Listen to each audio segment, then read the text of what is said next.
Hey everyone, welcome to the Daily Dose with Tara Nichols. Welcome to my YouTube channel. This is where I go live every day to talk about mental health tips and things we can do to support mental wellness in our lives, in our families' lives, in the lives of our children, and just really create a culture of mental health. So today's lesson is on how to talk to our kids about pharmacological treatment, about mental health medication, and those prescriptions that you may or may not be considering, or maybe you've been prescribed and you're now in those next steps where you're just beginning to start administrating these mental health meds for your kids. Maybe your kid's been on medication for a while and you still struggle. So we're just going to get real here and talk about some of the maybe some of the thoughts we have, some of the biases we have. Before we get into it, though, let me just tell you that if you've been following me for a while, you'll know that these messages are filled with great content. And the lessons this week are all about kids. So if you know someone with kids who really could benefit from learning about this kind of stuff, about brain development, about mental health, about parenting strategies, about working with kids to really help them thrive, please share this video. Go on your Facebook, tag somebody who you think might benefit from this. Click subscribe. These messages are so important, and I really want to be able to get them out into the world. I have a very small following, so I'm really trying to build that.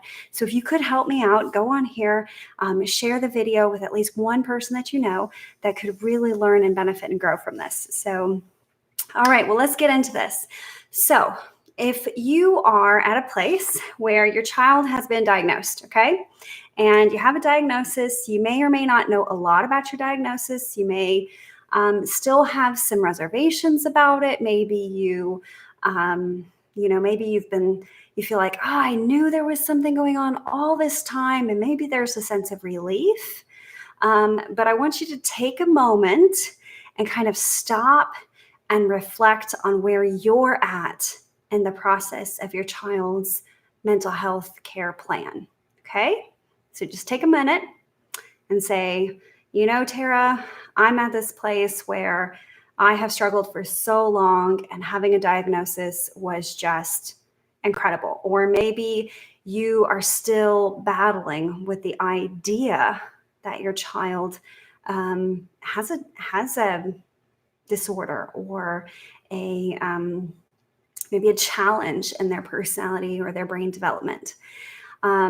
Maybe you're not really on board at all, and you just don't want to get to that place where you're using medication to help manage your child's mental health symptoms. So let's talk about disorders real quickly. A disorder is defined by its frequency, its intensity, and its duration. All right. So how often are the symptoms occurring? How intense are they? How uncontrollable are they? How much dysregulation are they causing to the child's life? And then how long has this been going on? Okay, how much disruption is this causing, and how long is this disruption lasting in this child's life? Now, childhood disorders are different than adult disorders. They're harder to pinpoint down, and oftentimes the symptoms are a little elusive. Children display disorders differently than adults, and it's very important that you notice and stay attuned to your child and the different symptoms that are going on. I often recommend parents do a mood chart or a daily check-in with their kids. And that's just a journal, or maybe get a poster board, make it real pretty, or maybe you just have an art book and just have a moment where maybe in the morning, midday, in the evening, you check in with your child. You can do a little, like a rating scale, 0 being really low and 10 being really high, and let your child kind of scale themselves on where they're at with whatever symptoms you're really wanting to track. I encourage parents to track the physical symptoms, okay? And those are going to be like sleep, appetite, general, visible mood, and also maybe some of their psychological symptoms like racing thoughts. And racing thoughts you'd see in a child as easily distracted, or talks a lot and can't stop talking, or seems preoccupied. So make sure that you're tracking not just the physical symptoms, also that you're tracking the psychological symptoms, okay? And then if you're having any kind of behavioral symptoms, because children can't regulate their behavior quite as well as adults can. Although I know some adults who can't regulate their behavior at all. So what that means is that children will behave the way they feel inside. Okay. And we talked in a couple of videos ago about moral development, and how many times as parents we look at bad behavior and we assign these moral ideas.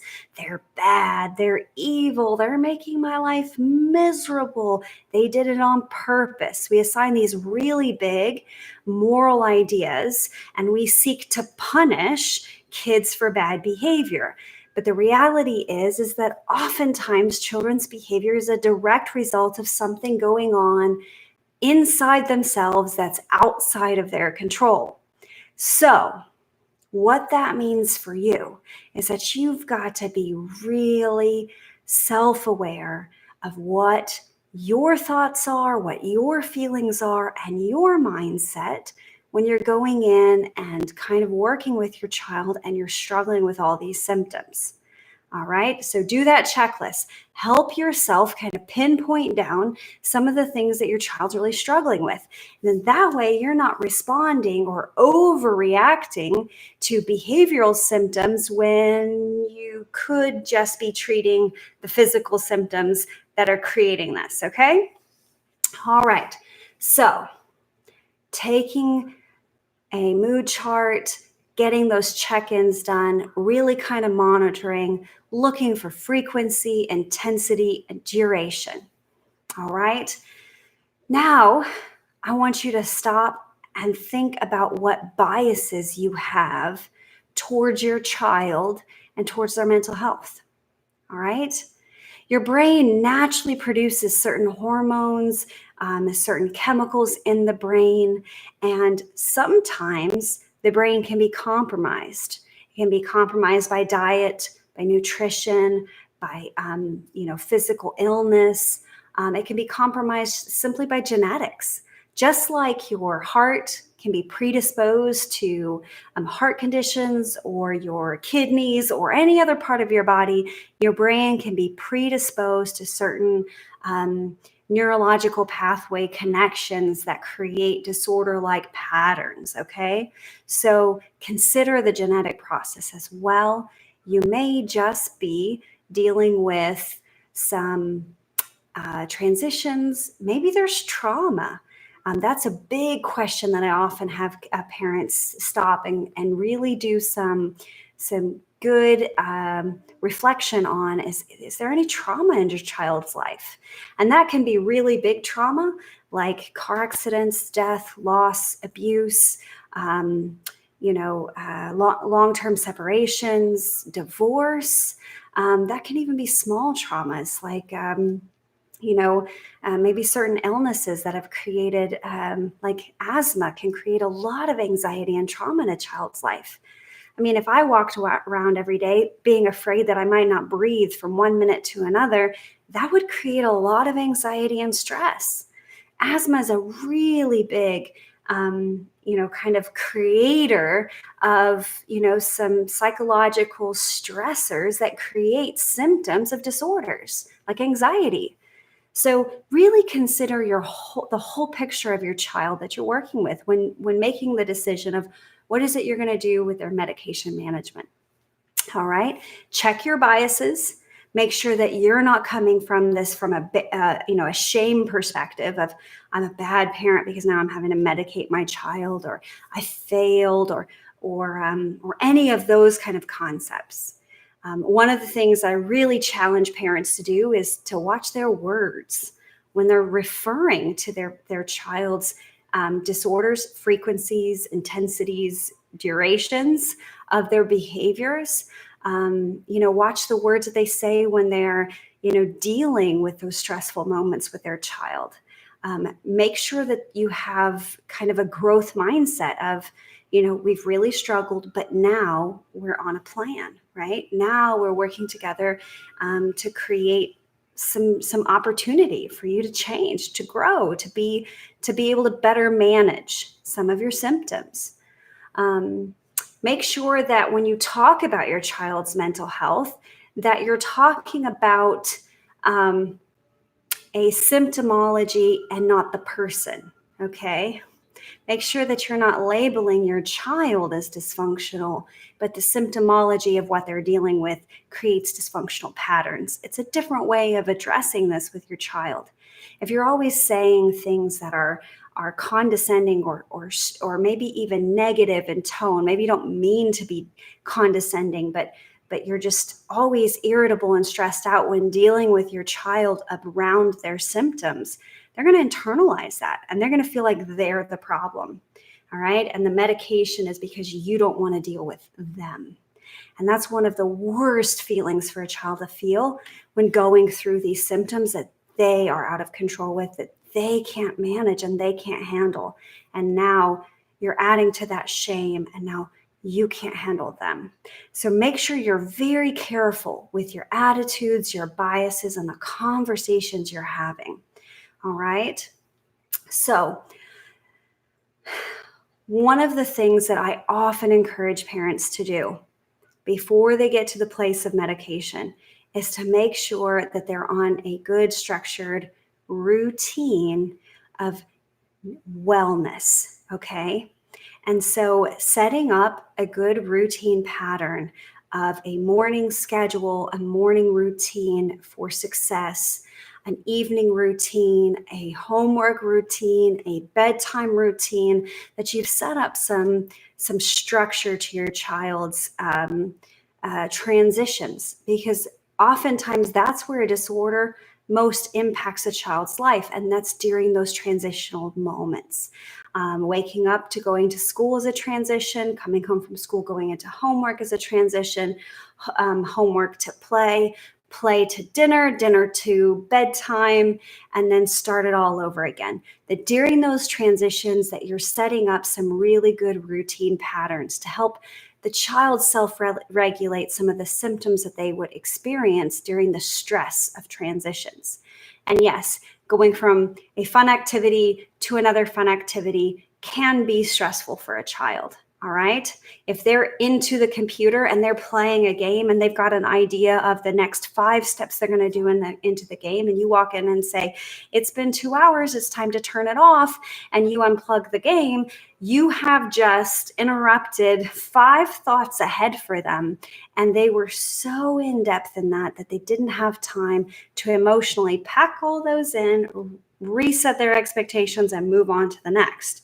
So be mindful of what transitions you're using for your kids to help them successfully go from one program or from one event to another. All right, now the conversations about medication, because medications are also transitioning periods. The point of medications are to transition your body from a place of dysregulation to a place of regulation. Okay. And so the same conversations you would have about getting started with your day or closing down with your day would be the same kinds of conversations that you would have around medication management. You would say, all right, we're taking this medication. This is the plan to take it. We're going to take it once a day in the morning. The purpose of this medication is to allow you to feel more in control of your emotions, more in control of your behaviors, more in control of your good thinking skills.